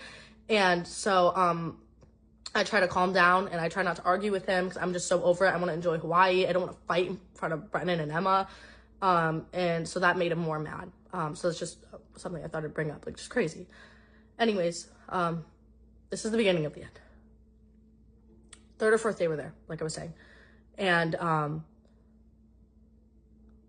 we're leaving to go drive 2 hours from from North Shore to Honolulu, because we were staying on North Shore, and we wanted to go cliff jumping at this place called China Walls. So we get on the mopeds early on the morning, and I don't remember anything significant happening, but we were all talking on the mopeds, and then we go drive to a gas station so we could fill up for the moped ride. So we're at the gas station, and Brennan and Emma go into the gas station, and I'm out there outside myself filling it up with my boyfriend, and he hadn't said anything to me. And I was like, hey, is everything okay? Like, you're kind of acting weird again. I don't understand what's going on. Like, you can't keep just being weird. Like, you keep ignoring me and everybody this whole trip. And I just start trying to talk to him about it. And he looks at me and he goes, you were fucking Brennan this morning. And I was like, what are you talking about? And he's like, you were fucking Brennan this morning. I saw it on the mopeds right before we left. You were fucking him. And I'm like, what are you talking about? And he's like, you were looking at him up and down, licking your lips. And I'm like, that never happened. Like, if he was talking, I'm sure I was looking at him. And he goes, no, you were looking at him when he wasn't talking. And I'm like, I'm sorry, I can't think of when you're thinking of, but maybe I was like just zoned out and it looked like I was looking at him, but what even is I fucking? And that's when he gets up and he grabs my arm and he's like, I want you to admit that you want to fuck Brennan right now, or I'm going to go into that gas station and beat his ass. And I'm standing there and I'm like, what are you talking about? And he's like, no, from the way that you grabbed his face at that party to you I fucking him, I know you want to fuck him. And I go, he's gay. He's fucking gay, dude. What are you talking? He's my gay best friend. What are you talking about? And he goes, well, maybe you just want something that you can't have. And he's like gripping my arm. And he looks at me. He goes, say that you want to fuck him or I'm going to beat his fucking ass right here in this gas station. Mind you, we're in Hawaii. And so I look at him and I go, I want to fuck Brennan. And he looks at me. He lets go. And he walks into the gas station. At the same time, Brennan walks out, kind of shoulder checks him. And Brennan looks at me. He's like, are you okay? And I was too scared to even talk to him. I was too scared to talk to my own friend at this point. So I just nodded my head and got on my moped. I didn't want to talk to him, so I was scared. I was scared he was going to come out and fight Brennan. I was scared that if he saw me talking to my own friend, he was going to come out and try to fight him, and I didn't want to see that. So I didn't even talk to him. So at that point, we get on our mopeds and we drive 2 hours to China Walls. So nobody's talking, nobody's anything. And we stop and we pick up some Twisted Teas. I do remember that. Or we got that at the gas station, I don't know. But we had picked up like a pack of Twisted Teas. So we get to China Walls, which is basically this place where we go cliff jumping. It's really popular in Honolulu. And we're there. And we're all just laying down and we start drinking, but nobody was like getting drunk. It's like Twisted Teas. There's 4 of us, so it's like 3 a person. And it's hot outside and we're swimming. So I'm just jumping off the cliffs, jumping, and I'm spending a majority of the time with Emma because I didn't want to talk to my boyfriend at this time because of what just happened. I was like very, very upset, and obviously he wasn't talking to me either. So I remember, oh, fuck yeah, this is bad. Me and Emma wanted to jump off a cliff and have somebody record it. And we're here for like an hour at this point. And nobody's drunk. Everybody's sober. Everybody was sober. So I go up to my boyfriend and I'm like, hey, are you going cliff jumping? Like, are you jumping off the cliff like with us? Because I wanted him to record. And he goes, yeah, I'm jumping. So I go, oh.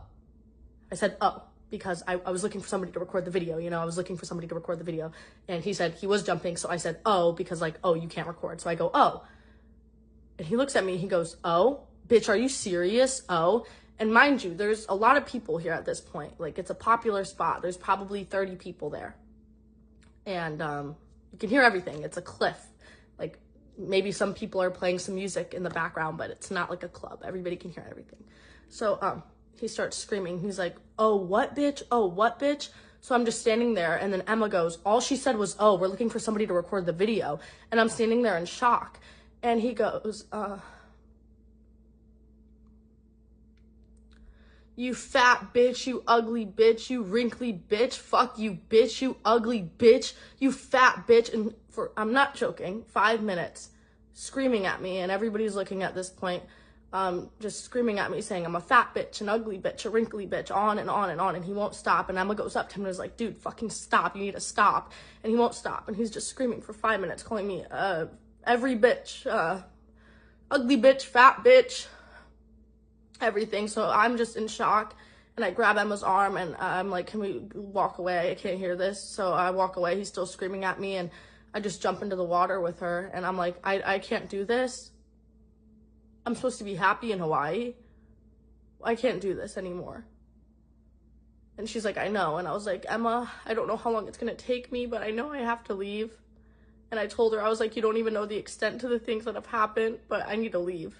And she gave me a hug, and she was like, oh, no matter how long it takes you, you know, I'll be here for you. And I was like, I just don't know how long it's going to take me to leave him.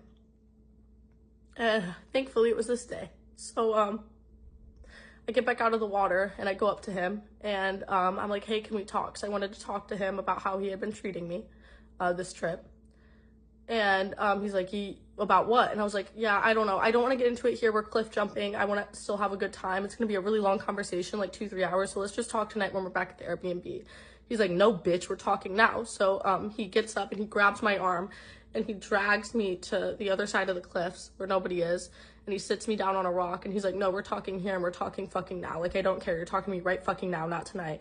And I'm like, I'm not doing this here. I'm not doing this tonight. Like, I'm not going to sit here for 2 hours when we're supposed to be cliff jumping and talk to you about how you've been treating me. Like, I'm not doing this here. And so I'm just telling him that, like, I want to have this talk tonight. And he's like, no, I don't give a fuck. You're doing it here. And I'm like, I'm not doing this here. So I get up and I go to walk away and he grabs me and he's like, no. And I'm like, no, I'm not doing it. And I just keep saying, I'm not having this talk here. And so then he shoves me and he walks in front of me and he looks at me as he's walking away. And he's like, I can't wait to go back to Nashville and fuck my ex. And then kept walking. But instead of saying ex, he said her like actual full name, which he had done a lot. Like, fun fact, the day that he met my parents for the first time, we had driven from Nashville to Portage, Indiana, which is about a 6-hour car ride. And 30 minutes before we get there, I was singing the song, fuck my baby dad, fuck my baby dad. And so I was singing it like, fuck my baby dad, fuck my baby dad. And he goes, what did you just say? And I said, fuck my baby dad. That's the song. I was singing it. And he goes, no, I heard you say you love your baby dad. And I was like, no, I said, fuck my baby dad. Like, that's the song. And he looks at me. He goes, no, I know what you said. Don't fucking lie to me. And so for 30 minutes, literally up until we pulled into the driveway to meet my parents, he's going on and on about how much he wants to fuck his ex, saying her full name, saying how much he misses her and how much he misses fucking her, and how I will never compare, and how I'm too fat and gross and loose and I'll never compare to her, and how much he just misses it, and how just on and on for 30 minutes. And then I had to walk into that house and introduce him to my dad and my mom, and act like nothing happened. So just backstory. He does all of that, walks away saying he wants to fuck his ex, can't wait to go back to Nashville to fuck his ex. And so at that point I decide I'm just gonna ignore him. So me and Emma and Brennan, Brennan actually ends up leaving because he knew that my boyfriend was about to crash out because he had been hearing him call me names and he didn't want him to try to fight him. So Brennan ended up leaving. We didn't know this, but his moped ended up breaking down around 30 minutes away from China Walls. So he was at some random beach alone at this point and we had no idea. So it's just the three of us and I'm just talking to Emma. And then my boyfriend goes up to this group of girls and buys twisted teas off of them and is sitting there just talking to them. And at this point the sun's setting and we meet this group of people and we're all talking. Me and Emma and these people are talking and my boyfriend's talking to this other group of people and it's whatever. I'm just kind of ignoring him and he's ignoring me like he had been the whole trip. And so I'm talking with Emma and these three girls at the cliffs. These girls that came up to me and been like, we heard how he was talking to you and we want you to know that's not normal. And at this point I just start crying and I'm like, yeah, I know it's not normal and he's done a lot worse. I can't talk about it, but I know it's not normal and I wish he wasn't doing this in public. I wish he didn't have the confidence to call me those things in public, but yeah. So at that point I hear yelling and I look and my boyfriend is trying to fight some guy at the cliffs. He's pressing this guy because basically this guy had made a joke. My boyfriend went to shotgun a twisted tea and did not finish it. So the guy, joking, goes, haha, you didn't even finish it. And that made my boyfriend really mad and he started trying to fight him. So then it turns into a whole group thing and people are ganging up on my boyfriend being like, you need to sit down, you need to sit down, you need to sit down, you're drunk, you need to sit down. And so they sit him on the ground. They're like, you need to just stay there. And so then the guys come up to us and they're like, is that your boyfriend? And I've never been so embarrassed to say, yeah, that is. And they're like, you're going to have to get him to leave. Like, he's trying to fight people. And like, this is Hawaii. Why are you trying to fight people in Hawaii? And so at that point, I just start crying. And I'm like, what the fuck fuck is going on right now? So, I'm like, okay, he needs to go. Like, this is so embarrassing. So, I go up to him and I grab my towel and I said, we're leaving. Meet me by the mopeds. Because I didn't even want to be seen walking out with him. Like, it was so embarrassing. So we grabbed our stuff. Like, he just tried to fight somebody for no fucking in Hawaii! In Hawaii! Why are you mad in Hawaii? What?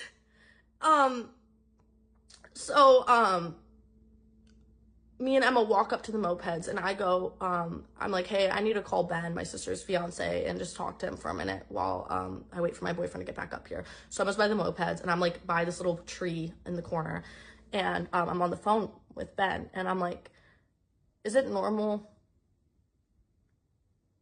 for your boyfriend to call you a bitch this much? Do you call Ashley a bitch? And I'm just sitting here asking him these questions. And he's just like, no, it's not, Kayla. No, it's not normal. What are you talking about? What is he doing? And all of a sudden, I see my boyfriend walk up the cliff towards the mopeds. And I'm like, I have to go. So I hang up. And I walk towards him. And he sees me. And he's like, what the F are you doing?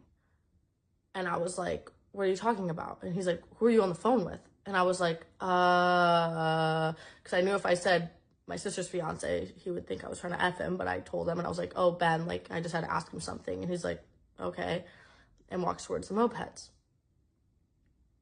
So we get to the mopeds and this really nice guy, literally my guardian angel of this trip, comes up to me. He's like a 28-year-old guy, just chill. And he goes up to me and he's like, hey, so he seems very intoxicated. I don't want him to drive this moped all the way back to your Airbnb. How about you guys get in my car, we go get pizza, and then you guys can take your mopeds back after. Like, he'll be sober by then. And I'm like, yeah, that's fine. Like, I don't even know how he got drunk. He had maybe 5 twisted teas. Like, I don't understand. And so he's like, okay, cool. So he walks away for like 5 seconds to like go start his car or something. I don't know. But my boyfriend is like, hey, can I go through your phone? And I'm like, whatever, dude. So I like give him my phone. He goes through it for 5 seconds and gives it back. And then 5 seconds later, he's like, let me go through your phone. And at that point, I'm like, no, you just went through it. Like, I haven't even done anything. Like, why are you going through my phone? And I'm just like, no, you're not going to go through my phone. You just went through it. No. Like, I'm not joking. I was like, can I go through your phone? Gives it back. Let me go through your phone. So I'm like, no, like, you just had my phone, bro. You just had my fucking phone. My phone's about to die. But I was like, you just had my fucking phone, dude. You just had my phone. I'm not giving it to you again. Like, I feel like you're just gonna take it. Like, no, I want my phone. So at that point, he's like, no, you're giving me your phone. And I'm like, no, I'm not. I'm not giving you my phone. So, he grabs my arm and he shoves me up against this brick wall and he's holding my arm as hard as he can up against it and pushing it up against the wall. And he's like, give me your fucking phone. And at that point, the dude who offered to get us pizza comes up to me and he's like, get your hands off of her. Don't touch her like that. So he turns around and he's like, mind your fucking business, bro. Mind your fucking business. And he's like, no, you're not going to touch her like that. You're not going to touch her like that. And then Emma starts joining in and she's like, don't touch Kayla like that. Like, what are you doing? So they're yelling at him. And that's when my boyfriend starts screaming back at them and starts trying to fight the guy who offered to take him to get pizza to sober him up. And he's like, I'll touch her how I want. I don't give a fuck. Like, mind you, he had just assaulted me in front of them. He grabbed my arm and shoved me up against the fucking wall. And at that point, I ran barefoot. I looked at the situation. I didn't know what to do. I ran down the street. I ran as far as I could. And I called my mom. And I kept the promise I made to myself. And I called my mom.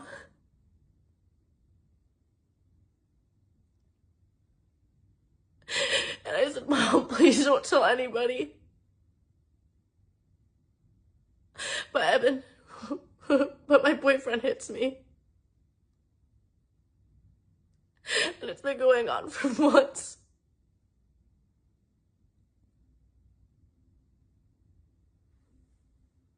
And I knew once I told her that I couldn't stay with him.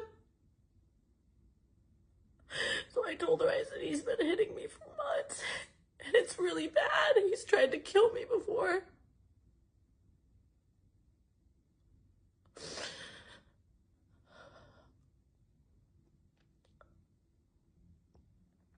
And she starts crying on the phone, and she's like, well, are you okay? Don't go near him, stay away from him. And I'm just crying on the phone,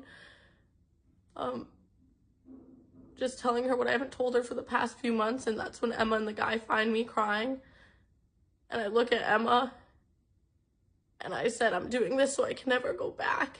I tell her that he's been hitting me. And, like, you know, she had an idea, but I never confirmed it with her. Like, you know, she's walked in a few times, but I've always said she didn't know what she was seeing because I was scared. And I told her, and I showed her pictures, and I showed her the videos. Emma started crying, and the guy was in shock. And I was just like, he's been physical with me. Like, what you guys just saw 5 seconds ago was nothing compared to the shit he's done to me. And,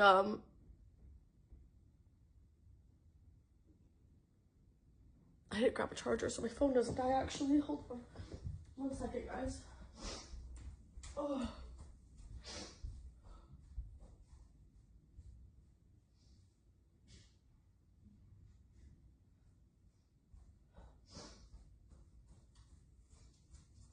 Oh my gosh. Sorry, I'm probably gonna have to finish the video with, really bad lighting, because I'm gonna have to unplug the ring light to plug my phone in. I'd rather have shitty lighting. It's not about what I look like, it's about the story. So unplug this. 1 second, sorry. Okay.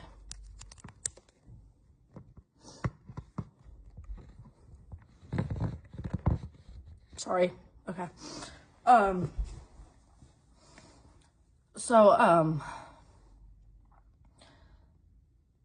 The guy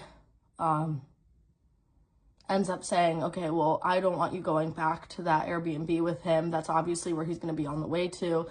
I'm going to take you and Emma to go get food then.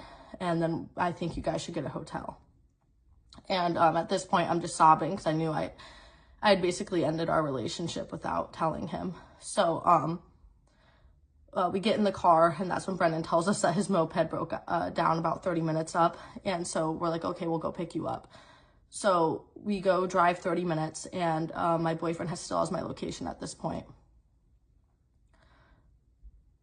And I'm not sure exactly what we were texting about. I don't know if we were texting, but I was in the back seat just sobbing. Emma was in the front seat, and the guy was driving. And we get to the place, the park where Brennan was at, and I explained to him the situation, and he, you know, cries and hugs me, and he's like, I know he wasn't normal. I knew it wasn't normal. I'm so proud of you. So we're sitting there waiting for the tow truck to get Brennan's moped, and then all of a sudden, we see my boyfriend's moped headlights pull in. And so he drives it up to the car, and at this point, it's just me and Emma in the car, and the guy is out helping Brennan. And he walks up, and he has his flashlight on, and he puts it on me, and I'm in the backseat just crying. And he looks at me, and he goes, why the fuck are you crying? And I look at him, and I'm like, and before I can even get a word out, the guy who's driving comes up and shoves him, and he goes, get the fuck away from her. We know what you did. And he's like, I don't know what the fuck you're talking about. And the dude's like, dude, we know. And so he looks at me, and he goes, I'm going back to Nashville tonight. We're fucking done. And then speeds off. So I just start sobbing, and he drives away. And we end up getting pizza, and the whole time I'm just sobbing, and I'm like, at this point, like, what did I do? What did I do? And instead of, like, I don't know if you guys have ever had something like this where you forget the bad and you can only think of the good. And I don't know, there wasn't much good of our relationship at all, but for some reason, all I could think about was good stuff. And, like, I was like, what did I do? So I'm like, I need to end this with him in person. I need to end it with him. I need to end it with him. I didn't like how he got the last word. I was just so manic. So I'm like, guys, I'm leaving, and I'm going to the Airbnb. And nobody agreed, but they understood. So I ordered an Uber, and on the way to the Airbnb, my phone died. So I had no idea where my boyfriend was at. I didn't even know if he was there. But by the time I got there, I opened the door, and all of his stuff was gone. So I called him, and I said, I wish he just had the balls to end it with me in person. But it's good to know you. And I was just crying on the phone, and I recorded a video after I had gotten off the phone of me crying so that I could watch it when I was finally done and just remember how fucking sad I was with him. But he ended up turning around and he came back to the Airbnb. He told me he bought a plane ticket to go back, and we walked to the beach, and he basically just sat there saying how much he loved me and wanted to have a house with me and a family and kids and this and that. And I didn't believe it this time. And I looked at him and I said, you broke up with me. And I told him, I was so scared to tell him this. And I was like, I told my family that you put hands on me. I can't go back, ever. And he was really mad about it. He was like, why the fuck would you tell them? What did you tell them? What did you say? And I said that you've hit me before. And that's when the first time he's ever looked stressed out. And he was like, well, what do we do now? What do we do now? I was like, I don't know. So we ended up walking back to the Airbnb, and I told him he couldn't sleep in the bed with me. We were broken up. It was done. He refused. He slept in the bed with me. I woke up to him cuddling me. I literally remember shoving him off. I was so sick. And that whole next day, because we were in Hawaii for 2 days after this, he ended up missing his flight to go back home. And the whole day, we just talked. And there was a point right in the morning, my mom had called me back, and I was just crying to her. I forgot about this part. Yeah, it's crazy. So yeah, the next morning we wake up, and Brennan and Emma are scared of him at this point after what I had told them, and they didn't want to be around him. And I called, he looks at me and he said, I need you to call your mom and tell her that you were lying about me putting my hands on you. And I was like, I can't do that. And he was like, okay, well then you need to call her and tell her it's not as bad as she thinks. So I call my mom, and the whole 30 minutes I'm on the phone with my mom, he's having me go on mute. And he's like, no, tell her that it only happened once. So I'd unmute myself. I'd be like, Mom, it only happened once. And she'd be like, well, it shouldn't happen at all. Go back on mute. Well, say it was an accident. It was an accident. And he was coaching me through this conversation with my mom to the point where I was lying to her. So I got out of the room and I ran outside. And I told my mom, I was like, no, he does it a lot. He does it a lot. He does it a lot. And she was like, you need to get the fuck out of there. So I hung up the conversation with my mom. And he was like, what are you doing? And I'm like, I can't sit here and lie to my mom. She knows the truth, and she just told my sister and my dad's really concerned about me at this point. And we end up, it was such a fucking long day. We end up going to the beach and just sitting and talking for like 3 hours. And he's like, I don't want to break up. I don't want to break up with you. And I'm like, okay, well, I need time. So I'm going to give you 2 months. I said, I think you have a lot of issues. So I'm going to go home to California, and you're going to go back to Nashville, and I don't want to see you for 2 months. We could still talk and communicate through this, but I don't know what to think right now. Like, my friends are scared of you. My family knows that you put hands on me. Like, I don't know what we can save here.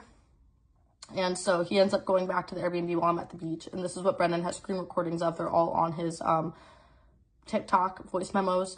He basically came back inside, and instead of owning up to putting his hands on me in front of them, to putting his hands on me, or apologizing for putting his hands on me at all, ever, instead of apologizing for anything that he had done, he goes in there and starts crying about how he doesn't know what to do for work now because his entire social media career relies on me and traveling.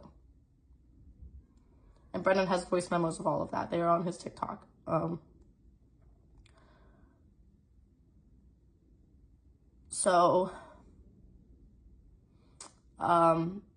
to bed that night. The next day, it was our last day in Hawaii, and things were normal. He was trying to act happy and like he loved me and cared about me, but it's because he knew he was going to lose his job. I was his job. I was his job and then punching bag. He didn't love me. So, flash forward, we get back home to California. And the same night that we get back home, he ends up packing his bags and going to Nashville. And we would text, but we wouldn't call.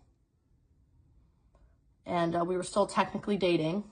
Like, we weren't allowed to see anybody else, but he wasn't allowed to be controlling. We weren't allowed to see each other. We weren't allowed to call. We weren't allowed to text 24/7. We were supposed to take time on ourselves. He was supposed to go to therapy and stop drinking and this and that. And I was just going to live my life because I didn't do anything. And so I ended up 2 weeks after this break thing, I ended up going to 𝘙𝘌𝘗𝘗𝘓 in Tampa, which had been planned. And he did some crazy shit there that I can talk about in another video. Basically was once again accusing me of fucking my best friend's ex-boyfriend. Crazy shit. And then the day of 𝘙𝘌𝘗𝘗𝘓, January 25th, we're still on this 2-week break, and this girl comes up to me. She just starts sobbing to me immediately. And she's like, I'm in a situation like yours. And she starts showing me videos that are the same as mine, and pictures that are the same as mine, and stories that are the same as mine. And I've never met somebody with the same stories, and I've never met somebody in person who had been through what I was. And I also wasn't really telling a lot of people about it. So I just opened up to her, and I look at her, and I was like, how long has this been going on? She said, 4 years. And that's when I realized he would never stop until I was dead. It was like my eyes opened, and I was like, holy shit, I can't ever get back with him. I can't ever get an apartment alone with him. He'd kill me. So that day I text him, and I'm like, fuck you. I can never look at you the same. You put your hands on me. I hate you. Fuck you. We're done. The next day we FaceTimed, and he's like, do you mean it? And he's sobbing on the phone, and I'm like, I mean it. We're done. I can never look at you the same. I can't do this anymore. And I hung up, and I broke up with him. And the day that I broke up with him, I was outside with Emma for 5 or 6 hours. We spent the whole day outside talking. And I realized the truth because there was nobody in my ear to tell me the lies, the I love yous, and it didn't really happen, and I don't remember. I didn't mean it. It was only the straight truth. It was Emma saying what she's walked in on, what she's experienced, and me telling these stories and really having to live them that I realized I did have to end it. So I stood through with it, and I broke up with him that night on FaceTime. And it was really hard, and I was really sad. And I remember even after breaking up, I would send him texts that I miss him, and he would text me and whatever. And I cared about him, and I still couldn't believe what he did to me, and I still was in denial until one day it changed, and it was about a week after we broke up. And I called him for the first time because I was really upset. And I call him, and the first thing he says to me,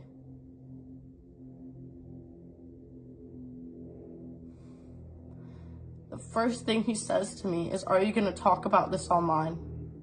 Are you going to tell people about this?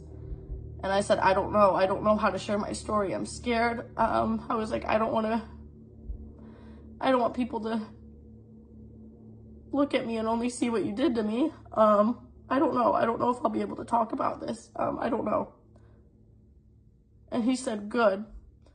Because if you talk about it, that means you don't love me and that you never loved me. He said, if you talk about this publicly, that means you never loved me.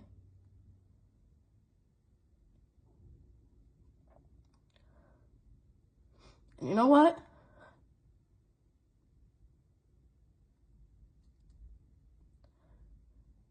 I never even fucking knew who you were.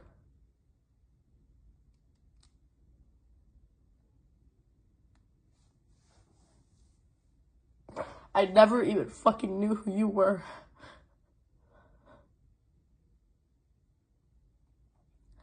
After that phone call, when he said that, I hung up. And the next day, I went on live. And I said that we broke up.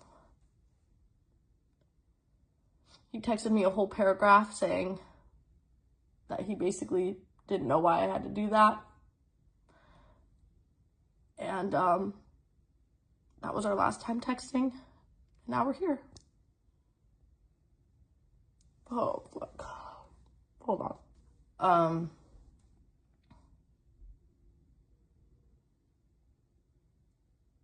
It sucks because I don't even feel like it's all been told yet. I feel like there's so much more. There's so many more stories, and I'm not done talking about it. It's hard to talk about, but I also feel like I have to.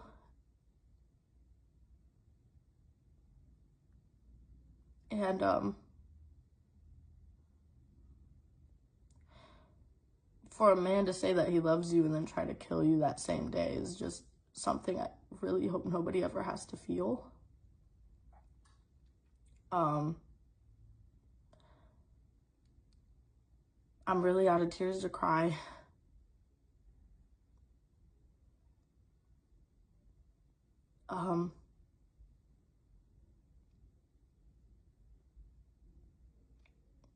There's so much more that happened that I'll share.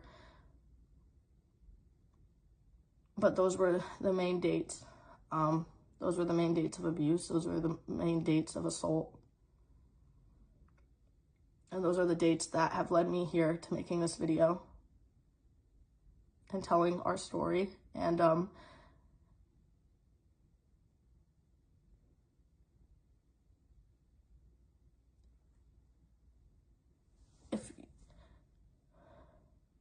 if you date anybody who's like this, he does not love you. He does not care about you. If he can hit you, he can kill you. This is not normal. Even the verbal shit alone is not normal, and it will turn into physical. This is not normal. He does not love you, and it will not get better. It will only get worse. These things don't go away. And at the end of the day, what I've realized is he never loved me. He hated me. He hated me from the day he met me. He never loved me. And I never knew who he was. The past 9 months of my life were a lie. But a lie that will forever have changed my life. And this has been the hardest 4 days I've had in a really long time, but I'm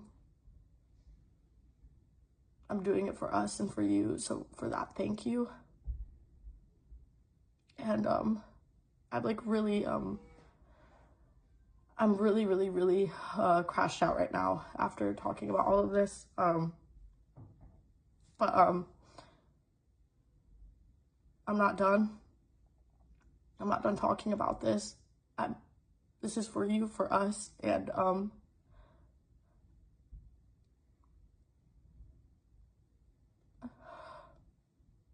he doesn't love you. If you relate to any of this, he does not love you. If you get in a relationship with somebody like this and you start seeing these signs, leave. He does not love you.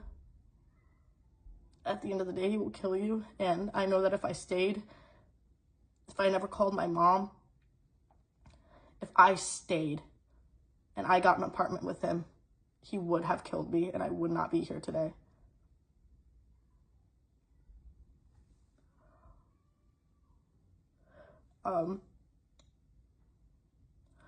But yeah, I hope, I don't know how this video came out. There's no perfect way to tell these stories or perfect way to make these videos, but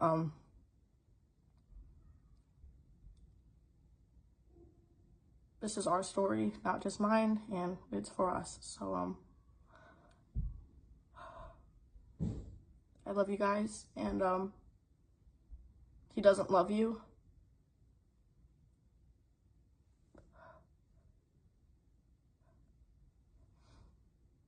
And yeah, you said if I talk about this, I never loved you. Newsflash, I never fucking knew you.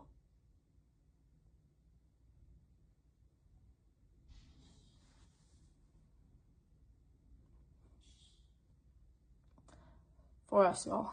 Fuck.